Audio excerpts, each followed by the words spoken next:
তুমি দেখো আমার কোন স্ত্রীকে তোমার বেশি ভালো লাগে, যার নাম তুমি বলবে সাথে সাথে আমি তারে তালাক দিয়ে দিব। তার ইদ্যত পালন শেষে তুমি তাকে বিয়ে করে তোমার সাথে নিয়ে যাবা। সুবহানাল্লাহ পড়েন। আব্দুর রহমান ইবনে আউফ রাদিয়াল্লাহু তাআলা আনহু, ওনার সাথে ভ্রাতৃত্বের বন্ধনে যে সাহাবীকে বিশ্বনবী আবদ্ধ করে দিলেন, ওনার নাম হচ্ছে সাআদ ইবনে রাবিয়া। কি নাম? মদিনার অনেক বড় ব্যবসায়ী। বিশ্বনবী বললেন, ও আব্দুর রহমান ইবনে আউফ, সম্পদ ছেড়ে দিয়ে, পরিবার ছেড়ে দিয়ে, স্থাবর অস্থাবর সব ছেড়ে দিয়ে আল্লাহ রাসূলের ভালোবাসায় মক্কা থেকে মদিনায় এসেছো। মদিনায় তোমার চিন্তা নাই, সাদ ইবনুর রবিকে আমি তোমার ভাই বানিয়ে দিলাম। সাদ ইবনুর রবি তোমার আপন ভাইয়ের মতো। সাদ ইবনে রবি বলল, আব্দুর রহমান, জীবনে তোমারে কোনোদিন দেখি নাই, তোমারে আমি চিনি না, তোমার নাম শুনি নাই, কিন্তু বিশ্বনবী তো তোমার দায়িত্ব আমাকে দিয়েছে। আমার চেয়ে বড় ধনী এই মদিনার মধ্যে দ্বিতীয় কেউ নাই। আজ থেকে তুমি আমার ভাই, আজ থেকে তুমি আমার কি? আল্লাহ আমাকে যত সম্পত্তি দান করেছে তার অর্ধেক সম্পত্তি আমি তোমার নামে দিয়ে দিলাম। ও আব্দুর রহমান ইবনে আউফ, শুধু তাই নয়, রব্বুল আলামিন আমাকে দুইজন স্ত্রী দিয়েছে। কয়জন?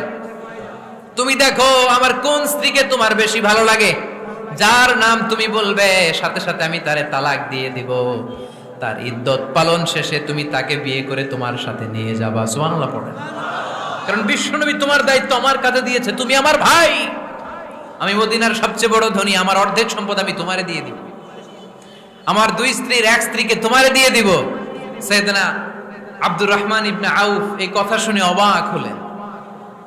অবাক হয়ে উনিও এক অবাক কথা বললেন। উনি বললেন, লা হাজাতা লি ফি ইয়া আখি, ও আমার প্রাণের ভাই, তোমার কথা শুনে আমার হৃদয়টা ভরে গিয়েছে, কিন্তু তোমার সম্পদেরও দরকার আমার নাই, তোমার স্ত্রীরও দরকার আমার নাই। বারাকাল্লাহু ফি মালিক ওয়া লি আহলিক, আল্লাহ তোমার মালেও বরকত দেখ, তোমার সম্পদেও বরকত দেখ। তুমি শুধু একটু কষ্ট করবা। কি কষ্ট? দুল্লানি আলা সুক, show me the way to the market. তুমি মদিনায় কোনো মার্কেট আছে কিনা, শপিং মল আছে কিনা, ব্যবসা প্রতিষ্ঠান আছে কিনা আমারে দেখায় দাও। সুবহানাল্লাহ পড়ো। আমরা হইলে কি করতাম? লক্ষ্মীপুরে যারা আসছে এদের একজনকে যদি বলা হয়, ভাই আপনি এখন থেকে লক্ষ্মীপুরের ভাই, আমার অর্ধেক সম্পদ আপনারা দিয়ে দেব, কি করবে? পায়ের উপর পা তুলে খাবে আর বলবে, কি আনন্দ আকাশে বাতাসে। ঠিক কিনা? এরপর যদি বলি, ভাই আমার দুই বউ, যেটারে সুন্দর লাগে বলেন তালাক দিয়ে দেই, নিয়ে যান, কি বলবে? কি আনন্দ আকাশে বাতাসে।